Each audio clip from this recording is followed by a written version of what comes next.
이야기하면 깨끗이 하지 더럽게 하면 둘이 싸워요. 그러고 계속 둘이 청소할 때마다 붙는 거예요. 그래서 제가 그랬더니 제발 좀 그러지 마세요. 목사님도 안 했어요 이러더라고요.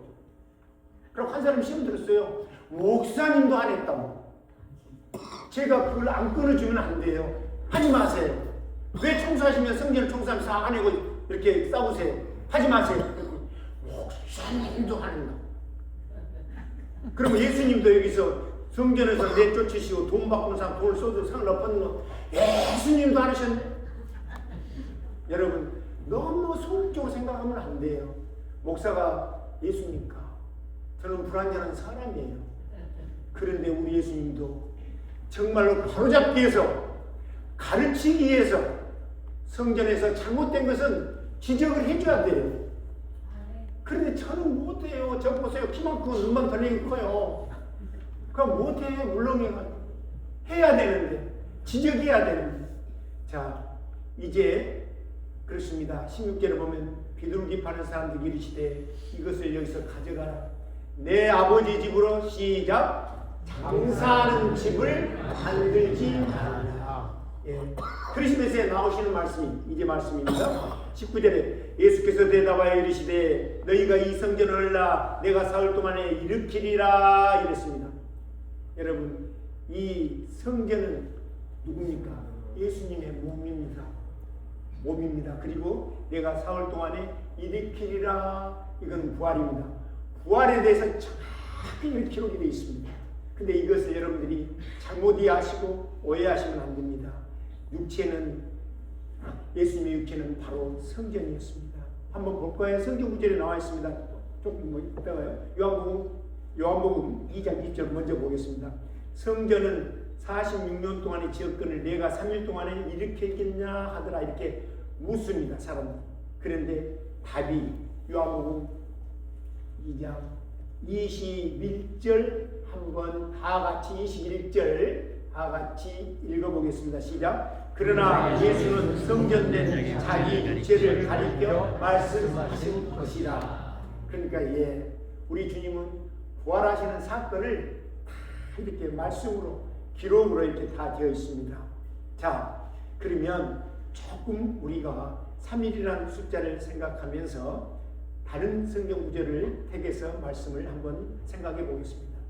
마태복음 16장 21절로 들어가 보면은 우리 주님께서 고난을 받고 죽임을 당하고 3일 만에 살아날 것을 누구에게? 제자들에게 이렇게 비로소 말했다, 나타냈다 그랬습니다. 그러면 그 사건을 쭉 보기 위해서 우리가 변화산에서 우리 주님 또 제자들 내려왔었잖아요. 우리가 이 성경까지는 제가 다 말씀을 못 드리고 이렇게 제가 설명을 못 하지만 내려와서 귀신 들린 아이를 고쳐줬습니다. 그리고 마가복음 9장 30절에 보면은 갈릴리 가운데로 지날 때에 예수님께서 아무에게도 알리진 않은데 자 31절에 제자들을 가르치시며 인자가 사람들의 손에 넘겨져 죽음을 당하고 죽은 지 3일 만에 살아나리라는 것을 말씀이 3일 만에 이 숫자가 또 이렇게 나옵니다. 그러니까 우리 지금은 완전히 자기의 삶을 다 지금 알고 계시는 하나님이십니다. 이 말씀을 우리 주님이 설교하실 때도 인용을 했고 또 말씀으로도 기록이 되어 있는데 마태복음 12장 40절에 보면 요나가 밤낮 3일 동안 큰 물고기 뱃속에 있었던 것 같이 인자도 밤낮 사흘 동안 어디에? 땅속에 있으리라 그랬습니다. 그리고 17절로 들어가서 보면 요나서 1장 10절 보면은 여호와께서 이미 큰 물고기를 예비하사 요나를 삼키게 하셨으므로 요나가 밤낮 3일을 물고기 뱃속에 있느니라.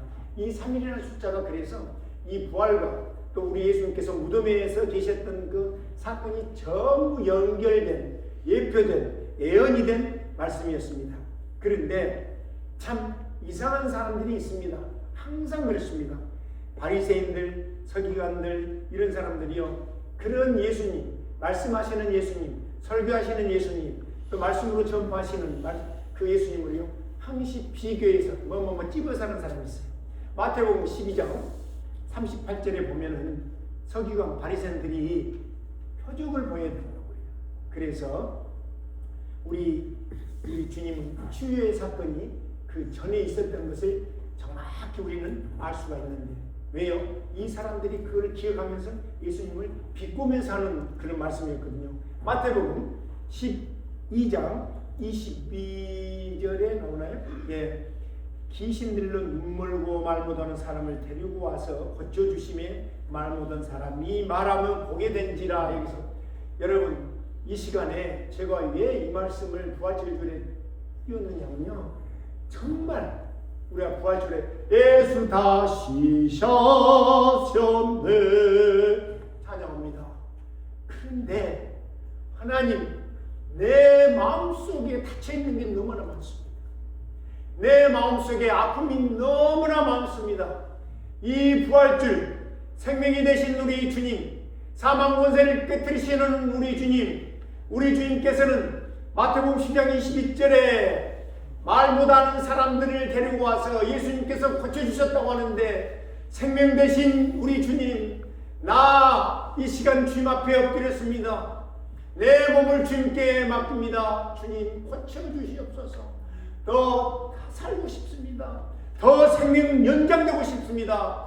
하나님께 매달리며 부활하신 예수님께 간절히 기도하시는 한미 장로교회 성도 여러분 되시기를 주님의 이름으로 축원합니다. 우리 주님은 고쳐주셨습니다. 그런데 바리새인들은 반대로 말합니다. 네가 고친 것이 아니라 예수가 고친 게 아니라, 마태복음 12장 24절에 바리새인들은 듣고 이르되 이가 귀신의 왕 바알세불을 힘지 않고는 귀신을 내쫓지 못한다. 이렇게 아주 퉁명스럽게, 아주 기분상 말을 합니다. 예수님께서 39절에 대답합니다. 악하고 음란한 세대가 표적을 구하나 선지자 요나의 표적밖에는 보일 표적이 없느니라. 그 표적이 뭐예요? 3일 동안에 살아나신다는 사건. 여러분, 오늘 우리는 그 간절한 기도 속에서 사순절 기간 동안을 지내오며 지난 고난주간을 또 겪으며 예수님께서 무덤에 계셨다. 오늘 아침 살아나신 그 사건 속에서 무엇을 보여줘야 여러분 가장 기분이 좋겠습니까? 오늘 말씀 속에서 요나의 표적도 있습니다. 3일 동안에 활했던 성전을 다시 일으키시는 부활하신 우리 주님을 생각할 수가 있습니다. 이렇게 많은 성경 구절 속에 예수님의 부활에서 말씀해 주고 있습니다. 오늘 본문 우리가 교독했던 누가복음 24장 1절에 안식 후 첫날 새벽에 여자들이 그 준비한 향품을 가지고 무덤에 가서, 여러분, 오늘 우리는 부활절 정말 기다리고 예배를 참석했습니다. 이 여인들은 무엇을 가지고, 향품을 가지고, 왜요? 무덤에 가서 주님의 시체라도 만져보기 위해서, 돌아가신 주님을 보기 위해서, 아니면 돌아가신 주님 시체 썩으면 안 됩니다. 빨리 부패되면 안 됩니다. 향품, 방부제를 발라서 그래도 좀 보존하고 싶어서 달려갔습니다. 우리는 이 시간 여러분 마음을 가지고 나오신 줄 믿습니다. 여러분의 헌신을 가지고 나오신 줄로 믿습니다. 여러분의 봉사를 가지고 나오신 줄로 믿습니다. 여러분도 여인들처럼 주님 모시기 위해서 이 성전에 나오신 줄로 믿습니다. 여러분 드릴 것이 없으니까, 여러분 너무 연로해서 봉사를 못 하시니까 마음을 들으십시오. 정성을 들으십시오. 하나님 앞에 기도를 들으십시오. 여러분 드릴 것이 없으면 찬양을 들으십시오. 살아있는 찬양, 곡조 있는 기도를 들으십시오. 하나님께서는 받아 주실 줄로 믿습니다. 성금을 십자가에 못 박히시고 아리마대 요셉의 무덤에 장사하여 토요일 아침에 정말로 기다렸고 기다렸던 여인들이 하루를 지나고 주일 아침 달려왔습니다. 그러나 그 달려온 묘 앞에는 돌이 무덤에서 풀려져 있었습니다. 예수님의 시체가 들어가 봤더니 보이지를 않습니다. 여자들이 두려운 얼굴을 땅에 대고 어찌하여 살아있는 두려워됐습니다. 그때에 어찌해서 살아있는 자를 죽은 자 가운데 찾느냐고 천사들은 묻습니다. 사랑하시는 여러분 지금 어디에서 주님을 찾고 계십니까?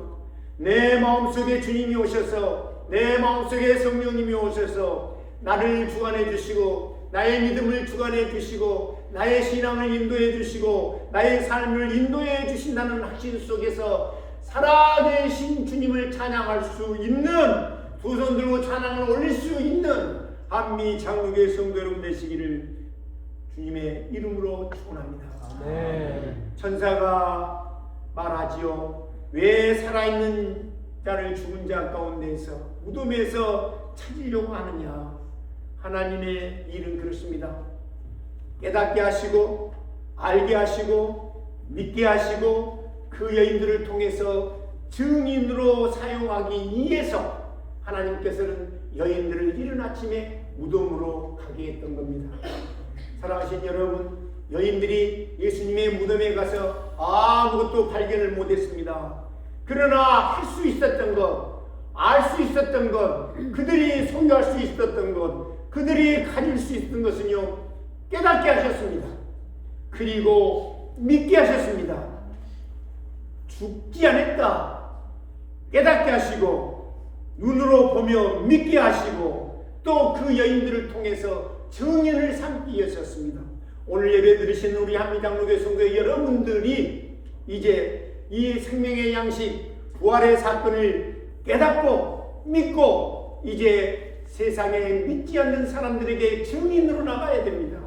예수님은 이런 주님이십니다. 예수님은 사망 권세를 깨뜨리시고 부활하시는 주님, 묘에는 아무것도 없습니다. 새 마포만, 예수님이 노예했던 그 자리에 마포만 있었습니다. 주님은 살아나셨습니다. 여러분들이 증인이 되셔야 합니다. 사랑하신 여러분, 증인은요, 약한 자들을 택했습니다. 저 좀 건강해 보이잖아요. 그렇죠? 근데 약한 여인들이었습니다. 우리 어머니, 우리 할머니, 내 안에 여기 계신 우리 권사님들, 할머니, 여자분들, 남자분들에 비해서 연약합니다. 힘이 없습니다. 무거운 거 못 듭니다. 높은 것 못 올라갑니다. 왜요? 자신이 없어요. 남자들은 무교군요 얼마나 잘합니까? 물론 여자들 군인도 있지요. 예라는 것은 있습니다. 우리가 평상적으로 여자분들이 남자보다 조금 더 연약합니다. 그러나 제가 생각하고 이러는, 제가 우리 권사님들한테 박수 받아야 될 것 같은데, 우리 권사님들은 마음이 강합니다. 어떤 마음이요? 신앙적인 마음, 변하지 않는 마음, 믿음의 마음, 신앙의 마음이 강합니다. 믿으십니까? 연약하지만, 육적으로는 약하지만 믿음이 강해서 달려갔습니다. 사도 바울 어떻습니까? 약한 자였습니다. 고린도후서 12장 9절을 보면은 사도 바울이 고백합니다. 나는 너무나 부족하다. 그러나 내 은혜가 족하나 약한 데서 온전히 그친다. 약한 것들에 대해서 나는 찬양한다. 약한지만 하나님은 약한 자를 들어서 뭐로 사용하시기 위해서? 증인으로 사용하시기 위해서. 어떤 증인? 부활의 주, 살아나신 하나님을 찬양하기 위해서, 믿지 않는 사람들에게 복음을 전하기 위해서 증인으로 사용하신다는 겁니다. 오늘 본문 말씀 보세요. 누가복음 24장 9절에 보세요. 무덤에서 돌아가 이 모든 것을 11사도와 다른 모든 이에게 알리니 뭐래요? 증인으로 가봤더니 돌이 굴려있더라. 예수님은 안 계시더라. 세마포만 있더라. 예수님은 살아나셨다 하더라. 천사가 말하더라. 왜 너희들은 여기서 예수님을 찾고 있나? 예수님은 죽은 것이 아니라 살아났다 하더라. 증인으로 사용하신 하나님, 여러분들 지금 몇 년 동안 신앙생활 했습니까? 이제는 여러분들이 나서야 됩니다. 내가 나서야 됩니다. 우리 모두가 나서야 됩니다. 주님은 살아나셨습니다. 주님은 생명이 되십니다. 주님을 믿지 않고는 구원 받을 수가 없습니다. 구원의 길이 없습니다. 우리는 외쳐야 됩니다. 하나님은 여인들의 인간적 행동이었지만 거기에는 보이지 않는 사랑과 헌신을, 하나는 여자들은 예수님을 부활의 증인으로 삼으셨답니다. 여자들을 사용해서 증인으로 삼으신 하나님, 오늘 우리는 모든 말씀을 100% 신뢰하지 못할 때가 있습니다. 무의미한 시간 속에서 살아갈 때도 많이 있습니다. 부활하신 주님을 증인으로 말할 수 없는 사건 속에 살 수도 있습니다. 그러나 오늘 우리는 이 말씀 속에서 온전히 내가 아니고 하나님께 맡기고 살아야 되겠다. 부활하신 주님은 왜 부활하셨는가? 십자가 상에서 그 찢기시고 흘리신 핏자국 한 방울도 남기지 않으시고 다 쏟으시고 죄인을 위해서 희생하시는 주님, 그 주님께 나도 모든 것을 맡기고 싶습니다. 그래서 우리 주님은 3일에 다시 살아나리라. 살아계신 주님 믿고 의지하겠습니다. 이 시간 다짐하는 시간이 되어야 돼요. 내 생명 주님께 맡기겠습니다. 무덤에서 나와 11사도와 모든 사람에게 알리기 위해서 그 여인들은 한 발자국 한 발자국 걷습니다. 달려갑니다. 애여 소망을 주기 위해서 갑니다. 그런데 오늘 매년 반복되는 부활주일입니다. 오늘 우리는 부활주일 예배를 드리기 위해서 물론 권유도 있고 권면도 있고 정말 기다리는 사모하는 마음속에서 나오는 분들도 계십니다. 왜 우리는 부활신앙 생명 대신 주님을 믿는다고 하면서도 기뻐하면서도 아직도 바위덩어리처럼 내 머리에서는 무거운 짐을 지금도 이고 있는가? 주님은 부활하셔서 주님이 계셨던 무덤은 비어 있는데 왜 내 마음은 닫혀 있습니까? 왜 내 마음에는 이렇게 죽음같이 갇혀 있습니까? 주님은 죽은 자 가운데서 살아나서 잠자는 자들의 첫 열매가 되셨는데 주님, 나는 왜 지금도 누워서 허덕이고 있습니까?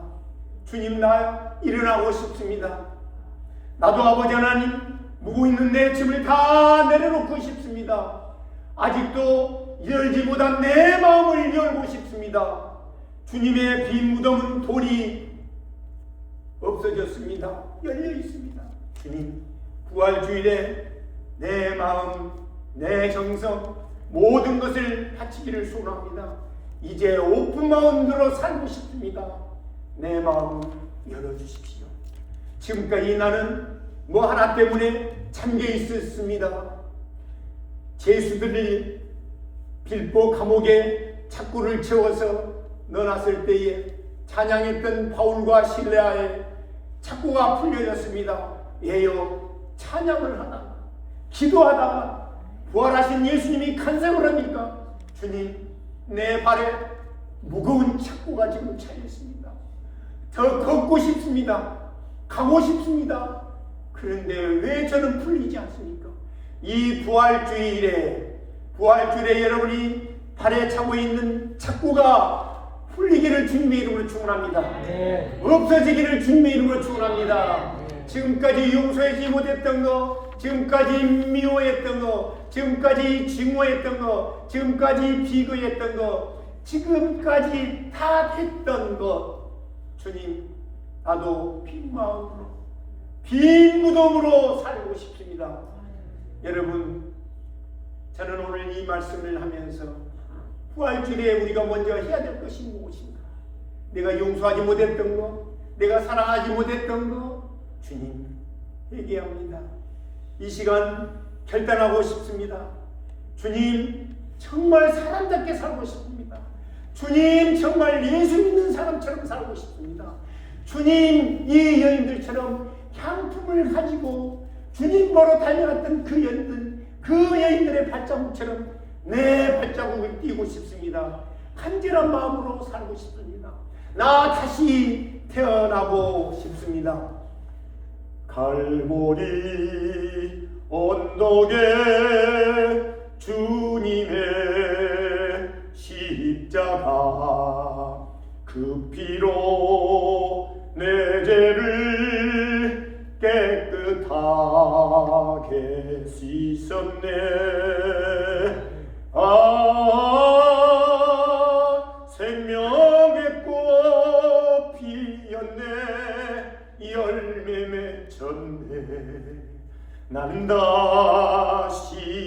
태어난 내 그 이름 생명나무라. 우리 다시 태어나야 돼요. 다시 새로운 길을 걸어야 돼요. 요한일서 5장 11절, 우리는 주님의 증거인이 되어야 되는데, 증거는 이것이니 하나님 우리에게 영생을 주신 것과 그 생명이 그의 아들 안에 있는 것입니다고 했습니다. 아들이 있는 자에게는 생명이 있고 하나님의 아들이 없는 자에게는 생명이 없다고 그랬습니다. 사랑하시는 여러분, 오늘 2026년 부활주일, 내년에도 생명 되신 우리 주님께서 함께해 주셔서 이 자리에 앉아서 정말 찬양하며 기뻐하며 부활의 예배를 드릴 수 있기를 소망해 봅니다. 건강하셔야 됩니다. 우리는 요한복음 11장 25절을 한번 읽으시면서 이 말씀을 내리려고 합니다. 다 같이 읽겠습니다. 예수께서 이르시되 나는 부활이요 생명이니 나를 믿는 자는 죽어도 살겠고 무릇 살아서 나를 믿는 자는 영원히 죽지 아니하니 이것을 내가 믿느니라. 아멘. 건강하셔서 내년에도 함께 부활주일 축하 예배를 드리시는 한미 장로의 성도님 되시기를 주님의 이름으로 축원합니다. 부탁드립니다. 기도하시겠습니다. 아버지 하나님, 매년 돌아오는 부활주일입니다. 주님을 찬양합니다. 확신 있는 믿음 주십시오. 이제 확신 있는 증인으로 살고 싶습니다. 확신 있게 아버지 하나님 믿음을 증거하고